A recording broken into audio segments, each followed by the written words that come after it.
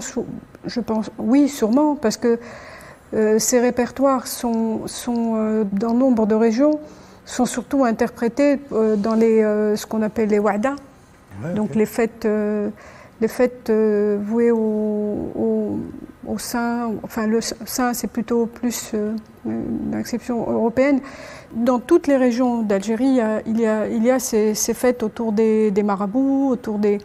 C'est sûr que ça a une incidence. Beaucoup se posent la question. On a eu un enseignant, par exemple, avant même la décennie, qui nous, à chaque cours d'histoire, il nous disait « Vous inquiétez pas, ce que vous faites n'est pas haram ».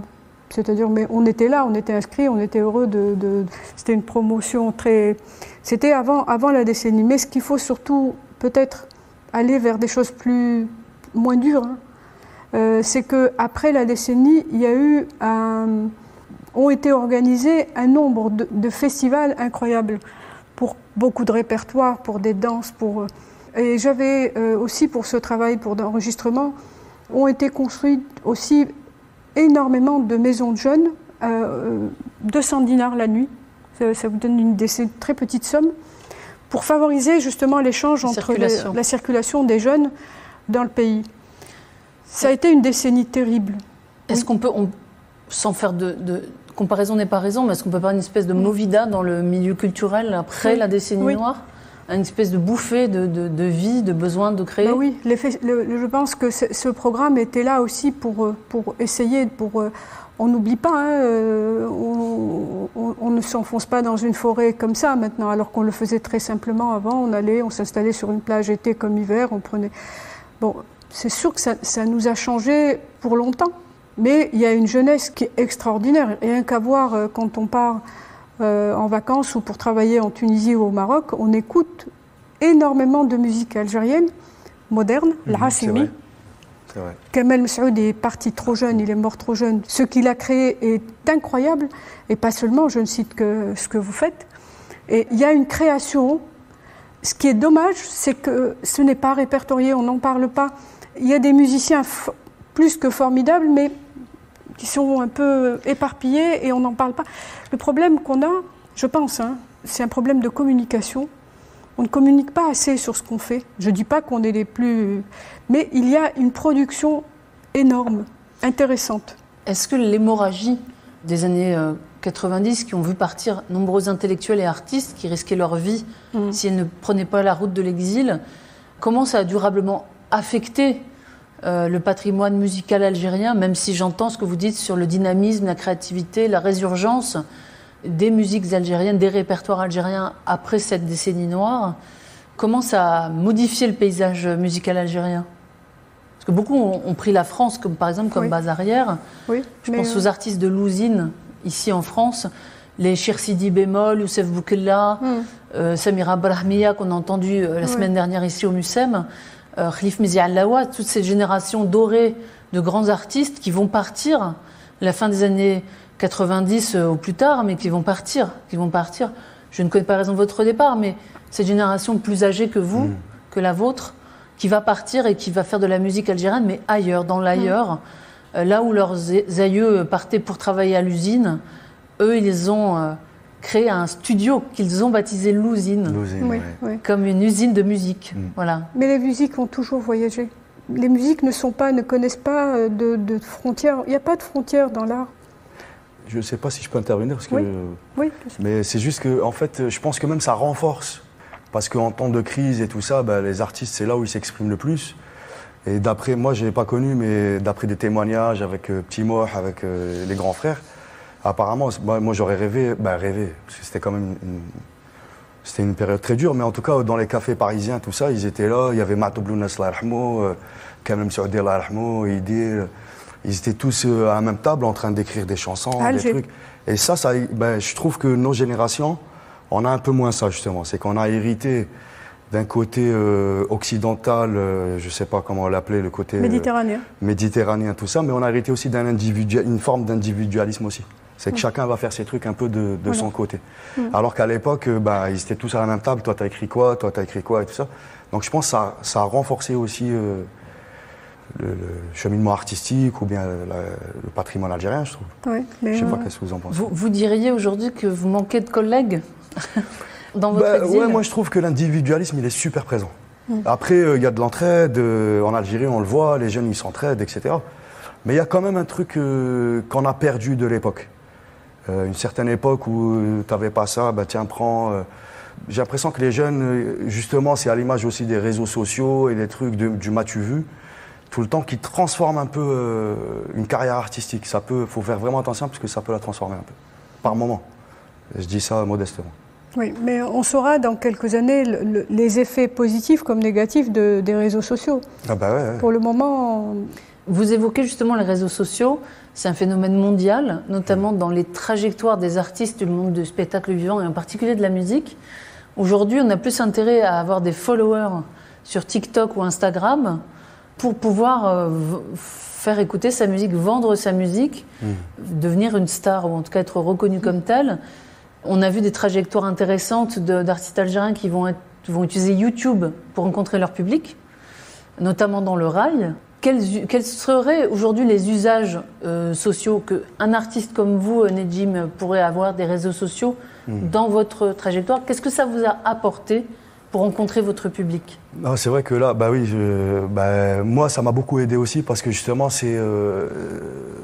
des fois c'est des tendances et puis ma musique elle passait pas nécessairement à la radio et c'est vrai que c'est grâce aussi aux réseaux sociaux, c'est les fans qui partageaient la musique et tout ça, et du coup, c'est devenu un peu connu comme ça.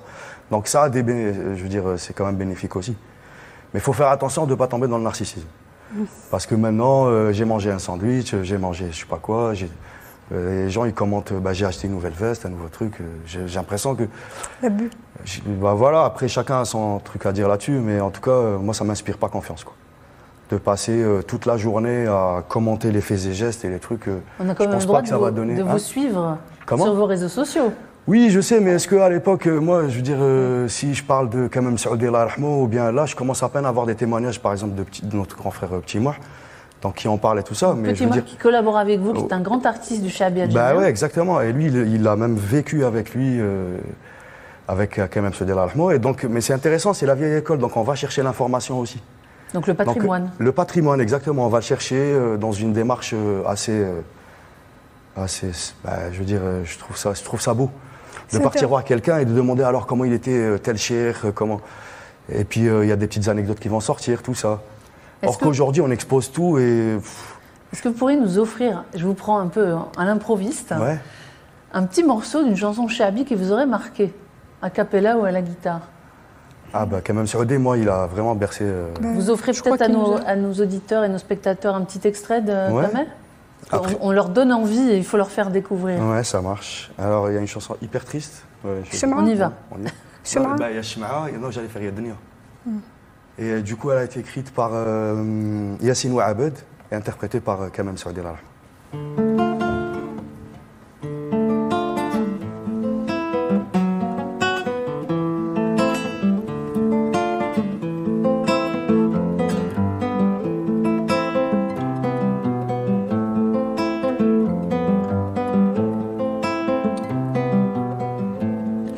سرى عليك يا دنيا فيك حكاية وحكايات ساميني وقاعد حدايا واحكيهم لي بيتابات علاش هكذا حاقدة وسمية ضليت بدلي في الصفات تعذبي فيا غير بشوية وعييت أنا مع دابك بركات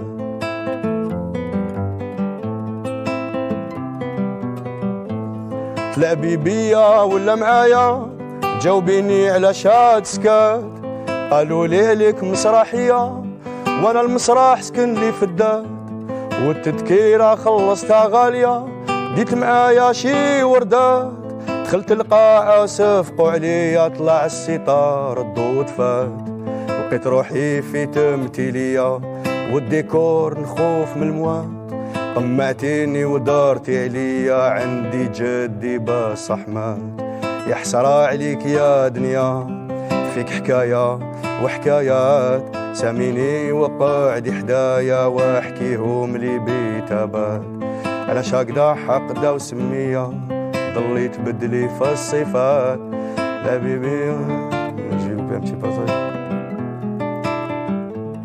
شعل من السلطان كان في دنيا جيوش الأمروطيعات مالو رزق قصور وسرايا والأس عليه بالألوفات غفل غفلان قلبت الحية حليلتو ما صاب وين يبات وكلتي فلان عسل وفاكية وفلان شمختي له الفتات فلان قلعتي له الدرية وحياته من الفرح خوات وفلان تلاق مرتو المسكية زعاف كي جابت له البنات يا حسرة عليك يا دنيا فيك حكاية وحكايات ساميني وبعدي حدايا واحكيهم لي بيتابات على شاقدة حاقدة وسمية ضليت بدلي في الصفات تعبي فيها غير بشوية وعييت أنا مع دابك بركات.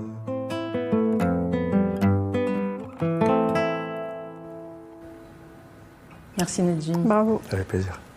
On va poursuivre cette discussion avec un aspect qui peut-être peut en partie répondre à notre introduction sur les écoles, les grands patrimoines de musique d'Algérie. Ceux-ci vont se structurer, ou en tout cas vont être recensés, repérés à l'époque coloniale. Est-ce que vous pouvez nous donner quelques repères qui vont présider au premier collectage et à la première codification pour parler de ces répertoires? Alors moi, je dirais, là en ce moment, je travaille sur, pas des recensements, mais essayer de comprendre comment ont commencé les écrits et quel impact ont ces écrits sur les travaux récents ou plus ou moins récents. Mais il n'y a pas eu que ça, il y a eu les enregistrements. Alors, à Alger, il y a eu surtout ça a commencé fin 19e, et il y a eu, c'est-à-dire les plus importants, on va parler de Salvatore Daniel, qui a commencé par la musique andalouse dont vous parliez. Il a commencé par présenter des écrits en la nommant plutôt musique arabe. C'est resté longtemps musique arabe. Et il y a eu par la suite Jules Rouanet qui a repris, qui travaillait beaucoup avec les musiciens juifs et musulmans, Nathan Yafil et aussi des musiciens musulmans. Et il y a eu aussi de nombreux musiciens, musicologues qui étaient arrivés à l'époque de pays d'Europe, de Russie. Il y a eu un certain Kristianovitch avec des anecdotes intéressantes. Beaucoup venaient pour le soleil, pour la douceur du climat. Et il y a eu aussi, la plupart se dirigeaient sur Alger, et les écrits sont, je dirais, nombreux. Et ceux qui se dirigeaient vers Biskra, mais aussi sur la région de, si je vous dis Tabel Bala, vous allez me dire où c'est. Et j'ai juste un rêve, j'ai rencontré des gens de Tabel Bala sans pouvoir. Vous parliez de langue. Il y a une langue qui presque est en train de s'étioler, le fameux Kurundi, qui est parlé à Tabel Bala. Et donc il y a eu Germaine Thion et Thérèse Rivière qui ont fait des enregistrements dans la région, qui ont fait un travail ethnographique. Ce qui est très très intéressant, c'est de voir comment est-ce que ces travaux, par exemple, je prends le cas de Champeau, qui a fait des enregistrements, je ne sais pas si les carnets ont été perdus ou il n'a pas fait de carnet c'est-à-dire qu'il a fait du collectage. Et on a vu de jeunes chercheurs partir à Tabel Bala pour mettre un nom sur des répertoires. Et ça s'est fait sur de nombreuses régions, pas encore sur les Aurès, donc les travaux de Germaine Thion et de Thérèse Rivière. Mais en tout cas, on voit bien quand on fait un peu une synthèse de... C'est très difficile de faire une synthèse, mais en tout cas, toutes ces générations... C'était pas que des musicologues, c'était des musiciens, parce qu'un bon musicologue, il faut qu'il soit musicien aussi. Par exemple, le cas de Bartók ou le cas de Kristianovitch, ils étaient venus aussi pour enrichir des écritures d'opéra européens, etc. Plus on écrit, plus on laisse des traces et on peut revenir sur ces traces, etc. Donc ça a commencé, pour moi, il y a deux dates anciennes très intéressantes. 1930, donc la fête du centenaire. 1932, le Congrès du Caire. Congrès du Caire. Le Congrès du Caire, où Tlemcen participe, Sari présente la Nouba de Tlemcen. Donc l'Algérie se fait connaître par sa musique pour une première fois. Donc c'est les circonstances qui font qu'un répertoire se fait connaître plus qu'un autre. C'est-à-dire si on reçoit un chef d'État, automatiquement on va faire appel à la Sundusia ou ces répertoires où on arrive avec de très belles vestes brodées, etc. Donc la recherche se fait, c'est-à-dire que quand on fait un peu le parcours de tout ce qui s'est écrit, de tout ce qui s'est enregistré, parce qu'au CNRPH, on s'est retrouvé avec 300 heures de son entre 1974 et une dizaine d'années après, donc 80 à peu près, oui. 84, on se retrouve avec des enregistrements aussi au CNRPH sans documents. Il n'y a pas eu de... On a perdu les carnets aussi. Mais des fois, on perd les carnets, des fois les carnets, on préfère dire qu'on a perdu nos carnets et ne pas dire que les carnets n'ont pas existé, parce que c'est ne pas rendre hommage à la personne qui a fait ce très gros travail. Et là, il y a une thèse qui se fait c'est-à-dire à nouveau un départ sur... donc il y a toujours un travail, un commencement, et des générations qui vont essayer de travailler sur ces enregistrements. Et à l'époque, quand on avait fait ce colloque à Bni Abbès, je souhaitais que le colloque se fasse plutôt à Timimoun pour constater un peu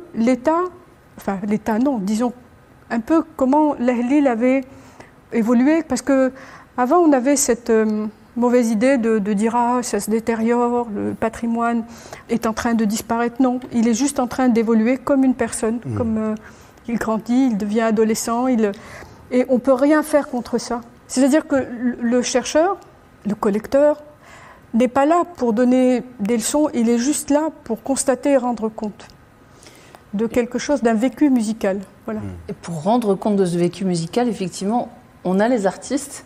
Et Nedjim, justement, quel regard l'artiste que vous êtes porte sur ces musiques d'Algérie qui nous arrivent aujourd'hui grâce à Internet, notamment celles qui ont été la bande originale du Hirak, dont on commémore le 2e anniversaire en ce moment.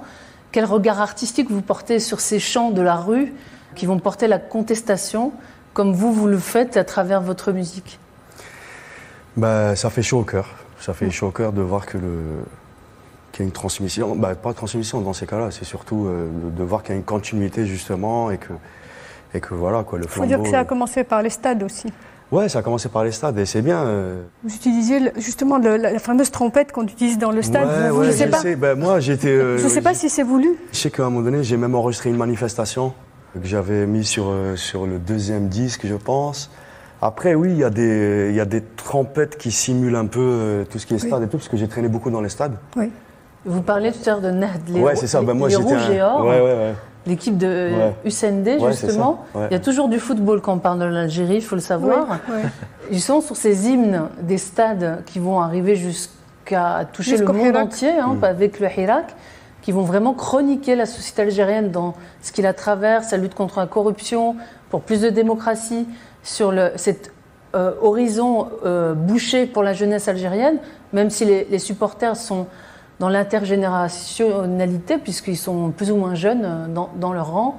Est-ce que ça vous a donné envie d'y retourner, d'ouvrir des collaborations? En Algérie? Oui. Bien sûr, mais après, l'Algérie, c'est amour-haine, quoi. Donc, j'ai passé des années à retourner régulièrement. Après, je m'absentais pendant 3-4 ans en me disant non, je ne veux plus revenir, ça ne m'intéresse pas. Là, c'est une phase où oui, il y a de la nostalgie, tout ça, et puis que ça me manque beaucoup, énormément. Mais de toute façon, en ce moment, on ne peut pas rentrer. Et puis, je ne sais pas, c'est ça, c'est un peu... c'est spécial. Après, je me dis, en fait, ça dépend du parcours de chacun. Moi, je sais que mon Algérie, elle fait partie de moi, dans mon gestuel, dans la cuisine, dans les épices, dans la musique, etc. Et même, il y a un retour aux sources. Tout à l'heure, on parlait de ça, on disait que ça a évolué, etc. Là, sans faire attention, mon 4e album, il y a un retour vers le Chabi. Et du coup, c'est un vieux CD que j'avais, c'était un mariage d'Amr Zahir Rahmou. Qui était un des plus grands c'était, du Chabi algérien. C'était style, le maître modeste, humble, c'était un océan de savoir, c'était quelqu'un d'incroyable. Et du coup, c'est ça, donc sur le prochain disque, il y a comme un retour. Donc j'ai voyagé beaucoup, j'ai vécu aussi un peu en Colombie, j'ai puisé dans plein de trucs. Et là, bizarrement, je reviens donc vers cette musique-là. Donc c'est vrai que c'est pas figé dans le temps, c'est que voilà quoi, c'est un travail permanent, quoi. Peut-être un dernier point avant de nous quitter sur la question des identités qui seraient véhiculées par ces répertoires de musique et de danse. Est-ce qu'aujourd'hui elles jouent un rôle dans des affirmations identitaires, dans des combats identitaires qui peuvent traverser aujourd'hui l'Algérie, pour une Algérie plurielle, pour une Algérie multiculturelle. On pense à la chanson kabyle, on parlait de Didir, qui a joué un rôle très fort dans la défense des cultures amazighs et notamment kabyle. Est-ce qu'on peut retrouver cet engagement des répertoires de musique traditionnels pour défendre les identités plurielles de l'Algérie? Il y a de beaux exemples pendant le Hirak, des slogans, etc.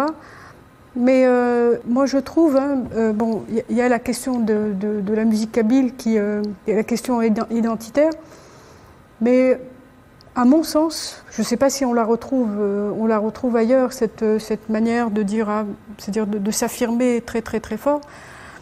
Moi je dirais qu'ailleurs, je trouve que les frontières, plus ou moins, je vois par exemple l'Est interprète beaucoup la Tunisie, beaucoup de répertoires tunisiens. Je crois qu'il y a quand même, dans ce qui se passe, je te passe beaucoup de choses dans les mariages.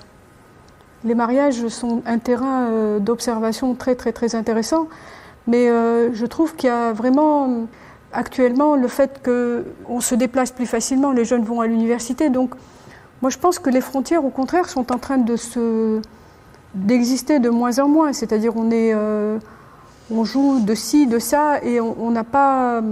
Moi, c'est ma vision des choses. Hein. Moi, j'ai vécu quelques journées de Hirak, pas toutes. Et là, il n'y a pas... Je trouve qu'au contraire, il y a cette envie d'être algérien, et c'est tout. Et c'est vrai que ça, c'est vraiment chouette. Ça a créé ça, le Hirak, c'est vrai. On abandonne un peu le régionalisme et tout ça, et on se dit, bah, on est tous ensemble. On est juste algérien. Ouais, c'est vrai. On partage le répertoire. Ouais. On ne partage pas le répertoire parce que c'est comme un... Comment on appelle ça? On dit en arabe lahja, c'est-à-dire un accent. C'est-à-dire que si je joue de la Sanaa d'Alger et que je joue le Malouf, ça va se voir tout de suite dans les intonations, en quelque sorte, musicales. C'est-à-dire, il faut le prendre dans son... Mais moi, je vois, par exemple, on écoute quelqu'un de Timimoun, plus ou moins. C'est très intéressant parce que les frontières sont quand même là. On arrive dans une région, on sait que c'est la fin de quelque chose, le début d'autre chose. Mais justement, on parlait des réseaux sociaux, de ces jeunes qui voyagent beaucoup, etc. On sent vraiment que tout le monde, on peut jouer. J'ai vu dernièrement une vidéo de quelqu'un de Timimoun qui jouait du costantinois. Dans les festivals, on voit arriver des musiciens de Mascara, pas à l'extrême ouest, mais presque, jouer de la musique de Constantine. Ça se fait maintenant. Moi, je pense qu'il faut beaucoup s'intéresser au phénomène associatif. Il y a un gros travail de terrain là-dessus, mais le terrain associatif a fait en tout cas ce mélange de genres, de répertoires. Après, dans ce qui se passe à l'intérieur de chaque Algérien, moi je pense qu'il faut aller vers être algérien tout simplement, ou être un terrien, tout avec le corona. Compte de cette variété, de cette rencontre et de ce partage. Merci à tous les deux. Si je peux rajouter un mot. Un dernier. Oui, moi je pense qu'avec cette crise sanitaire, on est simplement terriens. Eh ben, soyons terriens en musique. Un petit mot de conclusion simplement pour vous dire merci pour ce 3e et dernier temps de cette 5e saison de France-Algérie, La Voix des Objets.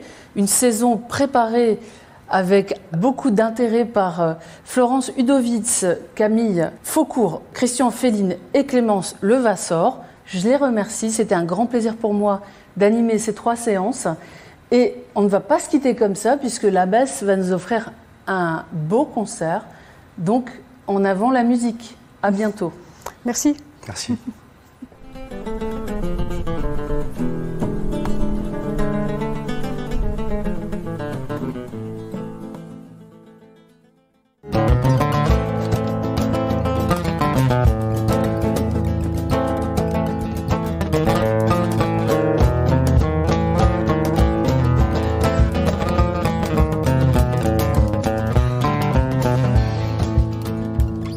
اللايم لاش تلومني في حالي الوثق ليت غرامي تبكي على بكايا يا سلطان الهوى عمدني وعزم على قتالي سلسيل ودعاني قطعتو يا بسيوف ماضية ومسارق ومحال حاطلي مايلي لا نسلم ونطيع دافع عليا كيفاش حيلتي يا ناسي واش هو عمالي اللي نعيد له يستغرب كيما صار فيا اولي اولي اولي اولي اولي اولي اولي اولي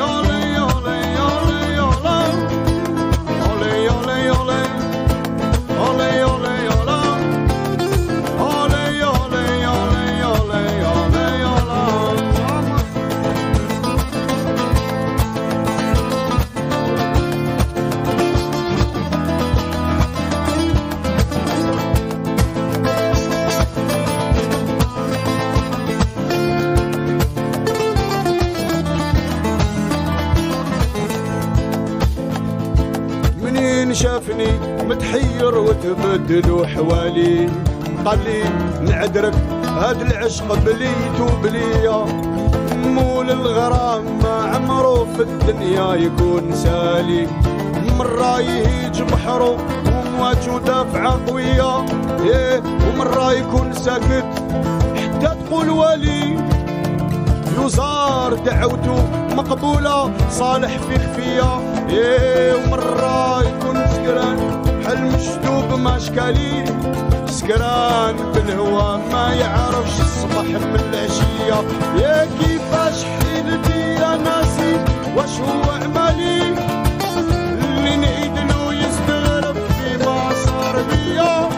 كيفاش حيلتي يا ناسي واش هو عمالي، اللي نعيدلو يستغرب فيما صار بيا. أولي أولي أولي أولي أولي أولي أولي أولي أولي أولي أولي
La guerre, c'est souvent chez les autres. La guerre, à croire que c'est de leur faute.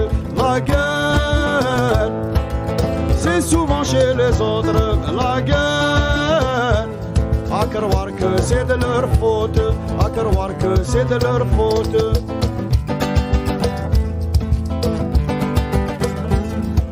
Les cerfs-volants de Kaboul ont déserté le ciel. Ils ont cédé leur place aux grands oiseaux de fer qui inondent de flammes les ruelles afghanes au nom de la justice et de la liberté. Qu'on en fasse des livres ou bien une chanson, reste le souvenir d'un jour que les enfants attendent comme un rêve qui n'a pas fait son temps. La guerre, c'est souvent chez les autres la guerre.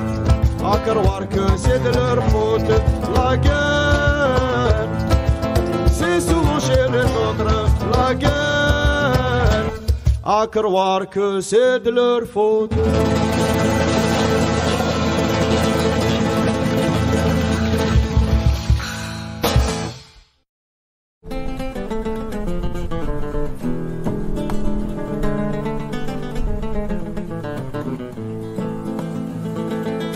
Depuis la première édition du cycle Algérie-France, le MUSEM invite des artistes pour prolonger en musique les thématiques abordées. Vous venez d'écouter le groupe Labès, fusion de rumba gitane, flamenco et musique traditionnelle d'Afrique du Nord, avec le titre Babour Elle-le. C'était Malouf, Chabi, Raï, Hirak, l'Algérie comme elle se chante. Un podcast du cycle Algérie-France, La Voix des objets, proposé par le MUSEM. Pour en savoir plus, rendez-vous sur nos réseaux sociaux, notre page YouTube et sur musem.org. À bientôt.